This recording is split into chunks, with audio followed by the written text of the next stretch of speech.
Hello, you wonderful people, and welcome to another episode of Super-Fanta-Fi. This being a show, it's about TV shows of the supernatural, fantasy, and or science fictional genre. For today's episode, I'm going to talk about the latest episode of Charmed. A lot of really interesting things went down in this episode, so let's break it down. Well, first and foremost, obviously the Charmed ones are trying to figure out what to do with this whole Tallyman situation, as we kind of got that opening where he's spreading the word out.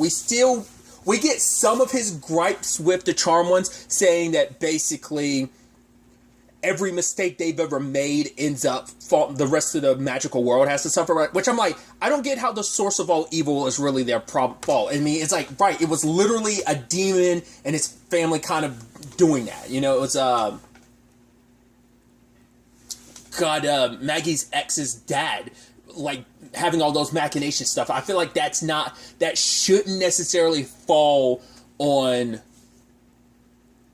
it shouldn't fall on the Charm ones for that, but I guess it's like, right, it was your fault to stop it from the first place. Okay, then there's the faction. It's like, okay, they did their best to save as many magical creatures. They stopped the faction, but it's always like, almost like your help always arrives a little too late. Then the Tomb of Chaos. There's just so many extenuating circumstances, but I think that's also the point, like, the world isn't privy to everything that the Charm ones go through, but even they're like, right, we're not omnipotent, we're not omniscient, we may be the powerful witches, but we try to do everything we can. That also falls into line of like, right, you're witches. You step in when other witches are involved, but any other magical creature somewhere lower on the totem pole. More often than not, they tend to interact more with witches. It makes sense. That tends to be who they've interacted with the most amongst like the magical creatures. Usually the only time they're connected to other creatures is usually if it's something they're vanquishing. So I guess I get that gripe, but what's the Tallyman specific beef with them? He's basically talking about it later on, that the world needs to basically be destroyed. Like, the world needs chaos so it can basically get destroyed and reborn. It's about a revolution, but I'm like, what are you getting out of it? Why do you deem yourself to be this special person to do it? Maybe because I am someone from an outside perspective. I still think it all stems from he was kind of quote-unquote the loser in his family. Just because he was different, and maybe, you know, as we saw in that memory, his power over machines wasn't like the others, and now he wanted, you know what, screw that. I'm going to make the world, because this all relates to a group known as the Unseen, those who aren't, it's like, right, we're not important enough to get the Charm one's attention. It's like the people who feel unseen and forgotten in the magical world, specifically by those who have all the power. We're the lowly people at the bottom, and so now all of them are rallying together against the Charm ones. Now, whether it's just the Charm ones or whether it's just like the larger infrastructure of how the hierarchy of the magical world works, it seems like their main frustration is aimed at the Charm ones, that they're kind of the pinnacle of all that. But maybe their argument is that the Charm ones themselves have always been a symptom of the magical world. The way the magical world puts them on the pedestal, treats them like they're the go-to, they're their everything. But it's like, right, even the fact is, they weren't here for you for a couple months. And I love that he's like, oh, like, you look at me as this terroristic person, but look at what I'm doing. I'm causing such a rampage, and the Charm ones haven't even been able to stop me. It is kind of, it feels a little like, really, can you rally behind that guy being like, yeah, but it's the thing of everyone's going through their grievances, everyone's got their issues, and they need an outlet. It's someone to blame, and it's easy to blame them. They're an easy target, especially because they weren't as active for the past couple months. Yes, Maggie was doing her thing, but they weren't really out kicking butt. To be fair, they didn't have the power of three, because we still don't really know, outside of Maggie and Jordan doing some demon hunting, we don't know how much helping and saving people they actually really did, because it seemed like Maggie and Harry and Mel were all kind of drowning in their own sorrows, and obviously each one responded very differently with how they did it. Maggie beating and killing and vanquishing demons, Harry drinking a lot, and Mel random hookups. I mean, that was not just a Macy thing, that was also like the Ruby thing as well. So obviously they're also dealing with the whole aspect of not really knowing too much about Kayla's circumstances. They got the picture last episode, so it's like, cool, so we're not related, and they were worried that Kayla might be feeling down, so they made Donnie dishes, in fact, her favorite dishes, to kind of ease her. But she was like, nah, it's okay. I'm not going to stress about it too much. And I think that, I really think, was actually pretty dope, because it actually plays into this episode where a lot of people have a tendency to bottle a lot of stuff up. I think the reason why we didn't get it as much from Mel this episode, because I think she's already come to terms with a lot of the stuff she was bottling up. Like, a big thing she was dealing with was the Ruby aftermath. Like, not saying that the whole losing Macy thing has been easy for her, but she found her way forward, because I think she had Ruby at the time, but then, like, the breakup with Ruby kind of took a lot of that, like, attention away, I think, from the Macy thing to some extent, So she's already kind of dealt with a lot of the stuff that she kind of buried, and she's been working on herself, whereas both Maggie and Kayla have kind of been bottling a lot of stuff up. Which, hey, I'm the king of bottling stuff up. So it's like, yeah, this storyline resonates with me. Because Maggie's off at anger management. Lo and behold, who's there? Her dad, Ray. Which is so weird to see that actor as Ray. Just because it's like, once again, if you haven't seen Ozark, spoilers for Ozark, he plays Navarro, like the main cartel that the Bird family is associated with. So it's so wild to see him, like, I mean, especially because, like, season 4, the first half of season 4 was not too long ago, and the next half of the fourth and final season is this month. So we're going to be seeing more of them at the end of the month. So it's just weird, just how the contrast between these characters is wild. And so he's actually here to help Maggie through her stuff, because he's heard what's happened, her beating that guy up. And it was actually really, like, heartbreaking when you got to the heart of, like, what it is. And it's not her mad at Jordan. It's not her mad at Mel or Macy. The person she's mad at is herself. She's like, my thing is supposed to be, I'm supposed to be on top of everything. As the person with visions, I should be able to see things coming, but I couldn't protect my sister. I can understand why Macy did what she did in the long run, but it shouldn't even come to that. I should have prepared her. I should have saw what was coming, and I couldn't help her.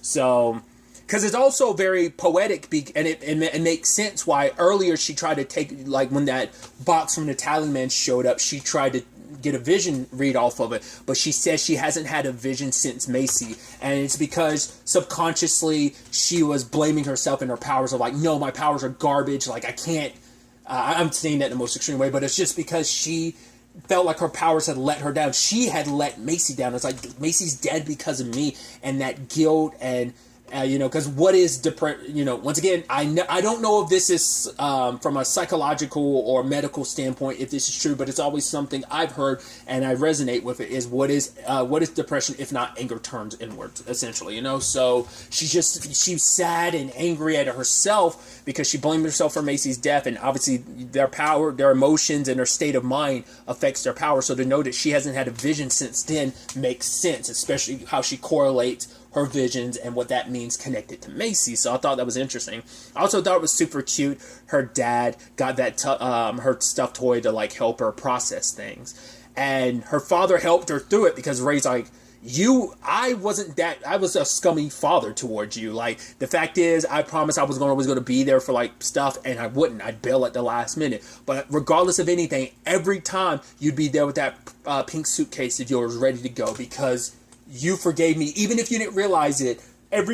Subconsciously, you forgave me every time so quickly. The fact is, if you can forgive someone like me, then why can't you forgive yourself? And I think even at the end of it all, it's not resolved.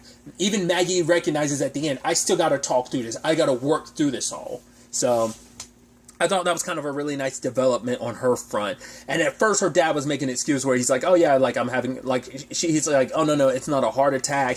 It's just something else I'm diagnosed with. And she's like, right, we're going to have to, like, change your diet. And he was like, I was afraid you were going to say that. But at the same time, all this is going down. We have the other pairings. We have Kayla and Mel investigating the Tallyman stuff. They've got the box. The whole point is he's on his Riddler status this episode, using riddles and getting them to solve. It's like, right, a lot of people are going to die unless you figure out this riddle. Try to go to Dev. Dev wants nothing to do with Kayla because the last time we saw Dev, he was on cloud 9 when it came to Kayla, but then all the video footage and stuff came out, the quote-unquote video, once again, fake news, perpetuating this lie about the charm ones and putting them in a certain light and picture. And Dev started believing it too, because, you know, he's like, right, Kayla, are you even the person I thought you were? Which is, I think is super messed up for you to say. The person, yeah, you had a connection with her, but you've only known her for a little bit. How are you going to believe some lie someone else tells you about it? Like, I get it, this is someone you don't know, but that's also the point. It's someone you don't know. Who are you to judge someone of I heard all this stuff about you. Which, to be fair, there's a deeper commentary about that, how, like, right, we could be so quick to judge someone else's character based on what someone else has said. It's like, oh, I've heard all these things about this person, they did this and that. It's like, oh, have you talked to them about it? Why would I? This other person said they're a shitty person. It's like, well, you haven't talked to them enough. You spent time with her. Does she seem like that? It's like, well, you also haven't given her enough of a chance either, because, once again, you've had that one situation with her, and then immediately afterwards you heard all this terrible stuff about her. You've never given her a chance to, you know, talk and, you know, really get to know her. I also love that Kayla was kind of a little reluctant to be around. It's like, oh, there's this guy, he's kind of annoying, but there's also something there. So she was getting a little, and I even love that she's telling Mel, like, don't embarrass me in front of him. I was like, that's super cute. So that happens, but Dev wants nothing to do with them. He's not going to help them, but it helps them. He inadvertently helped them because him reacting the way he did to the box, the frequencies hurt his ears. So it's like, right, it's a frequency we can't hear. So they used a spell that Mel knows because of all her, you know, her hookups, because sometimes it would be with people and creatures that didn't speak English. So she had to use a spell that would translate their language to whatever she, you know, so that she can understand. And it's like, yeah. And I love Kayla turned that into never, you know, don't slut shame, essentially, you know, and, you know, they kind of smile about it and stuff. And so they end up finding the spot where they're supposed to be, but hey, the Tallyman is waiting for them, and I'd almost wonder whether that was pre-recorded or not, but it's not, because immediately he's like, oh, I'm surprised Maggie's not there. So he already knew in advance she wasn't going to be there. So ultimately, all of them come together. And I love that with the power of 3, it amplifies Maggie's visions. But I don't know if that's ever come up before. Has it? Maybe she never really realized, like, I guess never really crossed her mind to think, like, that's why I'm like, obviously, because there's stuff they can only do as the power of 3, but I don't know if that's, I'm trying to remember, do correct me in the comments down below, has that ever really come up with them ever amplifying each other's own, so that makes you wonder, like, I guess maybe technically anytime they're around each other, they're technically doing it, but maybe it's always been like a subconscious thing and never an active thing of using the power of 3 to amplify her. But maybe it's also because Maggie is a special case because of her also being an empath and everything. Plus you add in that, you know, it plays into, you know, her dad being like, right, you're not in this alone, rely on your sister. What did your mom always say?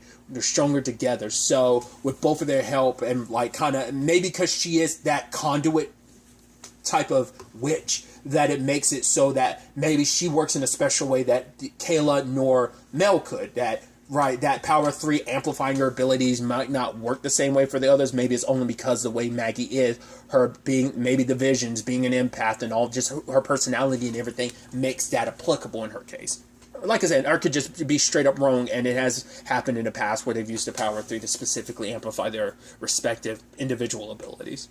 But they end up at a place where people are mourning, you know, it's an anniversary of like, oh, the faction being defeated, but all the people that were lost because of the faction, which is like, that's so messed up though. It's like, right, you're supposed to be saying that you're doing this for the magical world, but I guess it's like, right, to prove how ineffective the charm ones are, I have to make a big example. So I need to create such a tragedy that it acts as a spark to this powder keg that is the magical world, so that the magical world will turn against. It's like, but it's almost, I guess it's like, right, by making you seem like the bad guy, it takes away from all the terrible stuff I've done, because the only reason why I'm able to get away with the terrible stuff I've done is because they're not doing their job. So ultimately, Kayla has to confront Dev to help her get those people out, but Dev doesn't want to listen to her. It's like, are you even a real witch? Like, did anything we have between us is real? She's like, dude, listen. The fact of the matter is, I'm handling this all the best I can. Maybe I'm not a real witch. I don't know. Like, a real witch might be able to handle things better than me, but this is a lot for me to handle. My life was just normal. I had to deal with being adopted. I had cancer. Still do. It's in remission right now, but I'm sure that's even more something why she lives her life the way she does, because it could always come back, and just only off chance that it does, she doesn't want to have any regrets. So that's why she has a very free-spirited nature of life that she has. Then you add in, all of a sudden my life is turned upside down with me finding out, oh, I'm a witch. Now I'm finding out more and more about, like, right, my family circumstances, and Mel and Maggie aren't my sisters, and I have no real answer about my biological penis. It's just a lot. It's like, who am I? Am I really capable of saving the world? I don't know, but it's such a heavy burden to bear, and I can't really bear it all. And she's been bottling it up like everything's okay, like everything's fine, when in actuality it hasn't been. And opening up like that, Dev, and the moment like he starts singing, I'm like, oh my god, is that what? Because I was worried. I figured that was probably going to be what the Tallyman was hoping, that Dev singing would activate all the spiders around. But in fact, hitting a certain frequency, he ended up destroying them all. I was like, okay, cool. And Dev turned around, and because he now sees, like, right, had an opportunity to hear Kayla and get, like, right, I haven't really given you an opportunity to explain who you are, and, you know, you kind of put it all out there. And I love that when Mel and Maggie catch up to the Tallyman, he's like, no, this isn't supposed to happen. Because he isn't like, oh, I got everything figured out. It feels like he's playing by someone else's rules. Like, yes, it seems like he might be like the mechanical genius that comes up with a lot of the traps and stuff. But it does seem like he is just middle management in all of this. Maybe. He doesn't seem like he was the one so in control. He took, like, the legend of, like, the Tallyman and made it his own, I think. Because we walk away still knowing nothing about this character. He was just like, no, this isn't fair. You're not supposed to be here. It's almost like he wasn't counting on the power of 3 to get them there. It's like, it seemed like he was kind of assuming he knew their powers in and out, just because I guess he's watched them more recently and they haven't been in full force recently, just because getting reacquainted with the power of 3, they themselves individually haven't been firing on all cylinders. So maybe he had taken into account for all of that and was kind of blindsided by this. Decided to kill himself in the process. So he's dead, but that doesn't mean what he set in motion hasn't been dealt with, because that's also another angle of the episode they're not privy to yet. Because they still have to deal with the aftermath of everything, too, of like, right, the Tallyman's dead, they've stopped him, but is that going to stop the wave he's already started? No. It's going to make it so it doesn't get any bigger, probably, but you never know. Those who are part of the unseen might eventually start rallying other people. Like, no, like, you might have cut off the head to this Hydra, but another one's going to pop up in its place, essentially. So we'll see where things kind of go on that front. Other than that, we also have this situation with Harry and Jordan, which are on the other side of this episode, where Jordan gets summoned by Roxy, and it was to heal Harry, and she said, like, oh, he's been to hell and back, literally, and I was like, oh, I didn't know she meant that literally.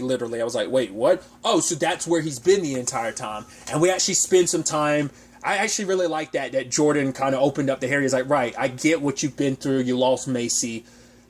Like, Maggie and the others, they have each other. They have their sisterhood. You and me, we got this brotherhood. We kind of have to look out for each other, because both of them are kind of out there swimming on their own throughout all of this. At least those 3 have each other to rely on. And yes, they are family, and Harry does have them to rely on, but it's different. They lost their sister. He lost the woman he loves. It's the same person, but it's a different feeling, and it's just, how do you go forward from that? Because, yeah, Mel's been through breakups, but she's never lost, like, she's never had a significant other die. Macy was the only one who had a significant other die, and that was Gavin. Maggie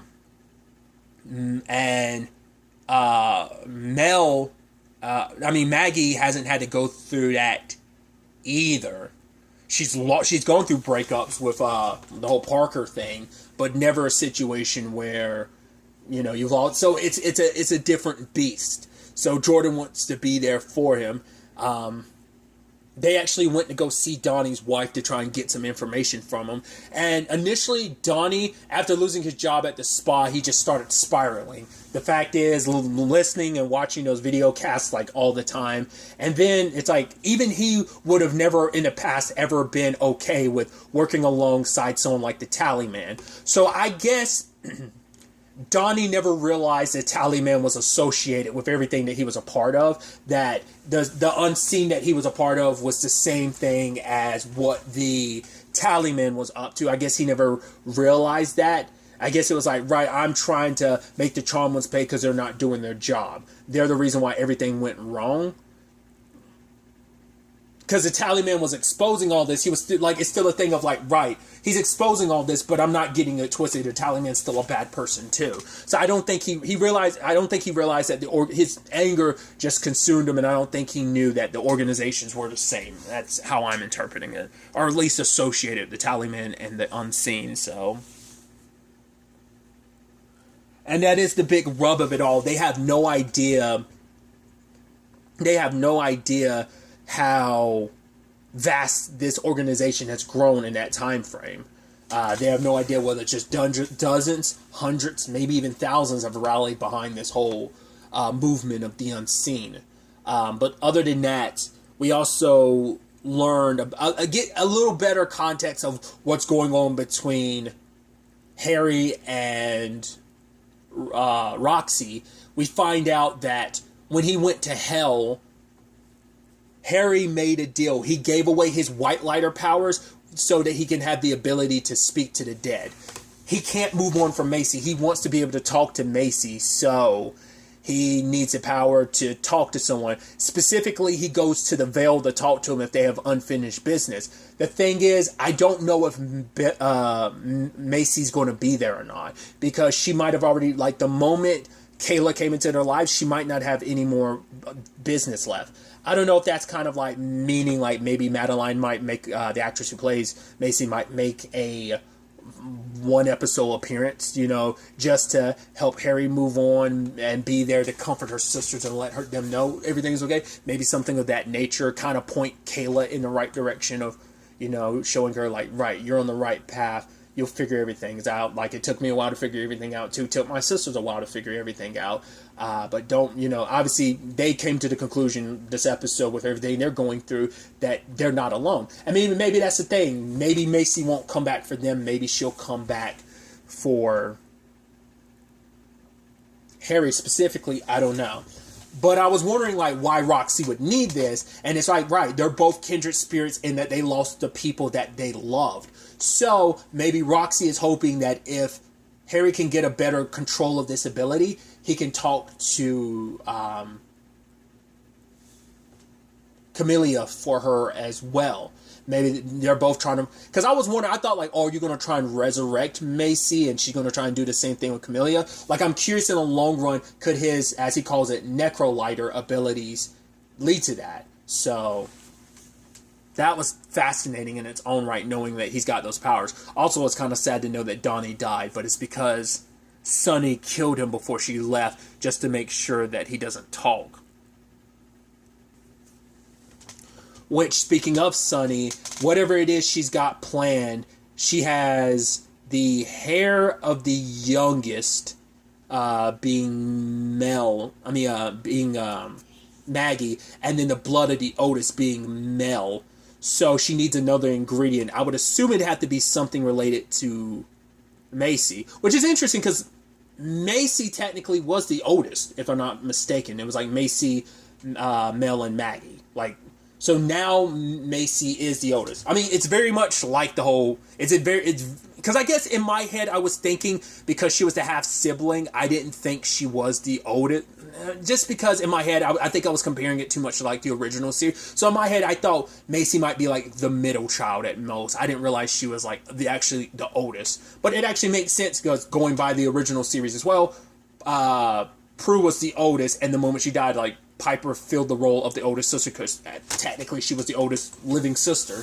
So I'm curious, what does that mean? She needs something from Macy to make it work, or maybe because the trio have found a new power of 3, she needs something from Kayla. I'm curious what, though. We'll ultimately have to wait and see, but it seems like she needs some ingredients to make whatever it is that they've got planned happen. Obviously, the whole Dev and Kayla thing was kind of a nice thing. Like, things are kind of heating up there. Dev ended up opening up about what he lost, and he's lost a lot. And very much like Kayla, he was bottling a lot of stuff up, trying to make it seem like everything was okay, but knowing, like, he lost both of his parents, what did he say, his sister, his nephew. He lost his entire family. And he's like, that was 18 years ago, and I thought I was okay, I was over it. But the moment that explosion happened there, like, he's like, it triggered something in him that he's not 100% okay. Then in that moment, it all came flooding back. But I was scared and worried in that moment, but the first thing that came to my mind, the only person that I could think of at the time was you. You know, he's like, is it crazy that in that moment you were the only thing I can think of, I wanted to think of? So things are heating up between them, so that's going to be interesting. But also Jordan, how things between him and Maggie continue to be complicated. Because also he had to fill Harry in on everything. It's like, cool, Maggie beat some dude up. And it's like, wait, what? It's like, yeah, a lot of stuff has happened while you were going. Because I thought it was just a week he was going. Well, he was probably going that week. But then, like, even more time faded away when he... Well, no, because he came back at the end of last episode, right? So I thought it was just a week. It's like, no, he's been gone for at least, like, 2 weeks or something. So... that's interesting. But the moment Jordan ends up talking to Ray, and Ray's like, right, you should, cut her some slack, like, she needs your patience. And the moment he was like, you're right, I was like, are you going to be like, it's none of your business? And I was like, oh, wait. And then he said the line, like, okay, so you were... Yeah, he's frustrated and upset because he cares about her so much, but he feels like he's enabling her. It's like, right, but she is in the process of getting help, but... they're in a tough spot right now. But it turns out Ray ends up finding himself cursed, and Jordan's kind of the person to go to about curses, considering there was such a long-living curse in his bloodline, so... But he's also, like, got the white lighter thing kind of going on right now, so maybe he can alleviate it. But now finding out how Ray got cursed, what this curse actually does... it's definitely going to be interesting, especially because he doesn't want Mel or Maggie to know, considering they've already got so much on their plate, he doesn't want to add more to it. So, it's definitely going to be interesting to see where all of this ends up taking us going forward into the next episode. But really, that's all I want to talk about. Till next time we meet, be happy, be safe, live life to the fullest, and enjoy it. Good day, and goodbye.